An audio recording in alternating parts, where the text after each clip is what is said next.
चेहरे से लेकर पांव तक कई घाव थे। प्राइवेट पार्ट से खून बह रहा था। गर्दन के पास, गाल और होठों पर चबाने के निशान थे। उसे देखकर ही लग रहा था कि उसके साथ कुछ अनहोनी हुई है। पोस्टमार्टम हुआ तो डॉक्टर्स की भी रूह कांप गई। उसे एक दरिंदे इंसान ने गिद्ध की तरह नोचा था।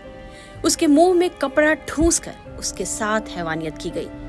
1-2 बार नहीं बल्कि कई बार उसके साथ रेप हुआ।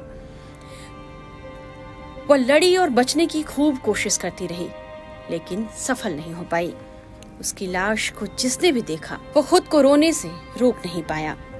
यहाँ तक कि उसका पोस्टमार्टम करने वाले डॉक्टर्स की भी रूह कांप गई थी। यह दर्दनाक कहानी है पश्चिम बंगाल के कोलकाता में सरकारी मेडिकल कॉलेज में काम करने वाली एक ट्रेनी डॉक्टर की। वह रोज की तरह नाइट शिफ्ट में थी। थोड़ा आराम करने के लिए सेमिनार हॉल में गई, लेकिन वह नहीं जानती थी कि वह अब कभी यहाँ से निकल नहीं पाएगी।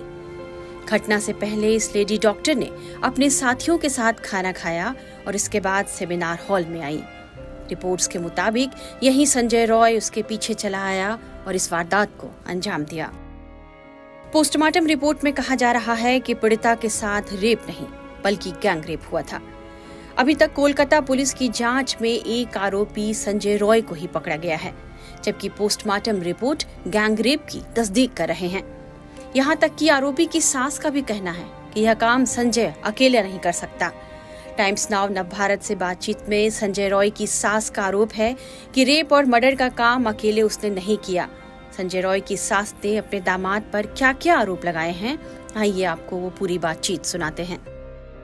आपके जो दामाद थे उनके बारे में आप क्या कहना चाहते हैं? उनका नाम इस घिनौनी जुर्म में सामने आया है। तो ऐसा गलत हुआ है तब तो फिर भी मेरा वो दामाद लगता है। अब क्या हम बोले आपको, ऐसी लड़का ठीक था। वो साल भर से पीने खाने में उतरने के बाद ऐसा मते वो कर लिया, मुझे मालूम नहीं था। क्या देखकर आपने अपनी बेटी का हाथ थामा था? नौकरी करता था, बोला नौकरी कर रहा। हम बोला जाने दो, दे दे, नौकरी कर रहा। गरीब आदमी है, कमाते हैं तो खाते हैं। क्या नौकरी करते थे? पुलिस का। वाकई में वो पुलिस में काम करता? अरे बाद में क्या पता चला जब पुलिस में कर रहा। अभी भी मुझे पता नहीं ये पुलिस में कर रहा कि अभी भी जानते ये पुलिस में कर रहा। कैसा संबंध था आपकी बेटी के साथ? बेटी के संग ठीक संबंध था। उसका बाद जब पी का मार धार किया, बच्चा बच्चा खराब है, उसका बाद से कुछ ऐसा ही नहीं है। मार धार करता था? मारा था, एक रोज मारा था, फिर हम लोग पुलिस केस किया, उसका बाद कुछ और नहीं। क्या पुलिस ने कोई एक्शन नहीं लिया? नहीं। पुलिस ने क्या कहा? पुलिस ने कागज लिख कर दिया कोर्ट का, बस बोला जाओ, जब कुछ ऐसा होगा तो फिर आएगा। अच्छा, तो क्या लगता है कि अगर उसे उस समय पुलिस उनके खिलाफ सख्त कार्रवाई करता तो शायद आज ये नौबत नहीं आता? नहीं होता। पुलिस का नौकरी करता था। हम बोलता था तुमको खाने पीने का देता है कि नहीं? बोला मम्मी सब मिलता है। जब समय में जो दी खाना पीना सब मिलता है तो फिर और क्या बोले। क्या आपको लगता है कि संजय इस तरह की घिनौनी हरकत जो अस्पताल में हुआ वो कर सकता है? ये तो अकेला काम नहीं है सर, ये अकेला उसका बस का बात नहीं है। फंसाया गया लगता है? हाँ? फंसाया गया ये उसके साथ कोई और? अब ये हम कैसे बोले, हम जब देखे नहीं तो कहाँ से बोलेंगे हम। और मेरा उसका कोई रिश्ता नहीं है। बेटी मारा उस दिन, जो बेटी का माठी है उसका बाद से कोई रिश्ता नहीं है। ना मेरा घर में आना जाना करता, ना कुछ नहीं, ना माँ ना बहन भाई कोई नहीं। क्या आप चाहते हैं कि अगर वो दोषी है तो उसके खिलाफ सख्त कार्रवाई हो? का कुछ नहीं, हम क्या बोलें, जब मेरा यहाँ कोई रिश्ता नहीं तो मेरा कुछ बात नहीं। ट्रेनी डॉक्टर से हुए रेप और हत्या का मामला अब तूल पकड़ चुका है और पूरा देश इस घटना पर गुस्से में है।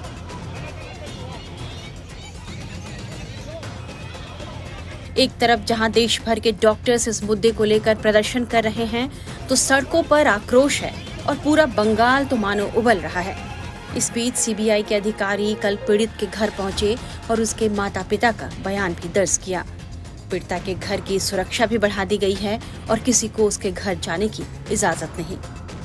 डॉक्टर की रेप और हत्या के मामले में सीबीआई की जांच तेज हो चुकी है। सीबीआई की टीम लगातार इस मामले में लोगों की क्वेश्चनिंग कर रही है। कल सीबीआई की टीम मृतका के घर भी पहुंची थी और यहां पर उसके फैमिली मेंबर से बात करने की कोशिश की गई थी। और सीबीआई की टीम के यहाँ जाने के बाद सीबीआई की टीम ने यहाँ पे लोकल पुलिस को ये दिशा निर्देश दिए हैं कि यहाँ पर 24 घंटे सुरक्षा बढ़ाई जाए, यहाँ पे किसी भी अनजान शख्स को ना जाने दिया जाए। और आप देख सकते हैं इस वक्त मृतका की गली के बाहर मौजूद है, यहाँ पे बैरिकेड्स लगाए गए हैं। यहाँ पे सिर्फ गली वालों को ही अंदर जाने की इजाजत दी जा रही है, किसी अन्य शख्स को यहाँ पे अंदर जाने की इजाजत नहीं दी जा रही है। सीबीआई इस मामले में अब तक 15 लोगों को सम्मन कर चुकी है, उनसे पूछताछ कर चुकी है। 5 लोगों को और सम्मन किया है। वो 5 नए डॉक्टर्स हैं जो उस देर रात ट्रेनी डॉक्टर के साथ थे, उसके दोस्त थे। और जिन डॉक्टर्स की टीम ने उसका पोस्टमार्टम किया है उससे भी सीबीआई की टीम पूछताछ कर रही है। तो फिलहाल सीबीआई की जांच अब यहाँ तेज चल रही है और सुरक्षा के मद्देनजर मृतका के घर के बाहर पुलिस का जो चाक चौबंद इंतजाम है वो यहाँ पर लगवाया गया है। दूसरी तरफ पीड़िता के पिता ने ममता सरकार की ओर से दिए गए किसी भी आर्थिक मदद को लेने से इनकार कर दिया है। दरिंदगी का शिकार हुए बेटी के पिता ने कहा है कि यदि उन्होंने बेटी पर हुए अत्याचार के बदले में पैसा ले लिया तो उनकी बेटी की आत्मा को दुख पहुंचेगा। उन्होंने कहा, मैं तो प्रशासन से सिर्फ न्याय की मांग करता हूं। सीबीआई के साथ हमारी बातचीत का विवरण देना कानूनी तौर पर उचित नहीं है। इस मामले के संबंध में की गई पूछताछ के बारे में मैं आपको कुछ नहीं बता सकता। सीबीआई ने हमारे बयान दर्ज किए और हमारे पास जो भी जानकारी थी उन्होंने दर्ज कर लिया है। मैं आरजी-कर हॉस्पिटल में हुए तोड़फोड़ की घटना पर टिप्पणी नहीं कर सकता क्योंकि मैं इससे बहुत दूर हूँ। लेकिन मैं देख रहा हूँ कि कैसे न केवल देश में बल्कि विदेशों में भी सैकड़ों और हजारों लोग विरोध करने के लिए सड़कों पर उतर आए। उसके लिए मैं सबका आभार व्यक्त करता हूँ जो भी मेरे साथ खड़े हैं। मैं उन सभी को अपने बेटे और बेटी के समान मानता हूँ। हम उन सभी लोगों को अपना प्यार देते हैं। जो भी विरोध कर रहे हैं हम उन्हें अपने बच्चे की तरह मानते हैं। आंदोलन माने प्रतिबाद सबूतों से छेड़छाड़ को लेकर हम उस पर कोई टिप्पणी नहीं कर सकते। मंतब्य करा ठीक ना, এটা বিচার বিভাগের একটা বিষয়, এটা আমি কি করে বলবো। इस पर अधिकारियों को काम करना है, यह कानूनी मामला है, इसलिए कोई टिप्पणी नहीं कर सकता। सीबीआई ने आश्वासन दिया है कि सबूतों के आधार पर अपराधी को पकड़ पाएंगे और कड़ी सजा दी जाएगी। বলেছেন করে দেবো। হ্যাঁ ওটা তো বললাম, আবার সেটা অবশ্যই বাড়ছে। এত কোটি কোটি ছেলে মেয়ে, সবাইকে আমার নিজের ছেলে মেয়ে মনে করছি। हम विरोध प्रदर्शन के लिए देश के आभारी हैं। इससे उम्मीद बढ़ती है कि न्याय मिलेगा। যে আমাদের এভাবে পাশে থাকার জন্য। আজকে হঠাৎ করে আপনি যদি কিছু মনে না করেন, হঠাৎ করে আজকে একটা পক্ষ হলো যে মুখ্যমন্ত্রীর তরফ থেকে একটা আর্থিক ক্ষতিপূরণের একটা ব্যবস্থা করা হচ্ছে, এরকম একটা খবর। बदले में पैसे लेंगे तो हमारी बेटी बहुत दुखी होगी। हम न्याय चाहते हैं। বিনিময়ে যদি আমরা টাকা নেই, আমার মেয়েটা খুবই দুঃখ পাবে। সেটা তো আপনাকে আমি বলেছি, যদি কোনো বিচার পাই অবশ্যই গিয়ে আমরা বলেছি নবান্নকে নিয়ে আসবো।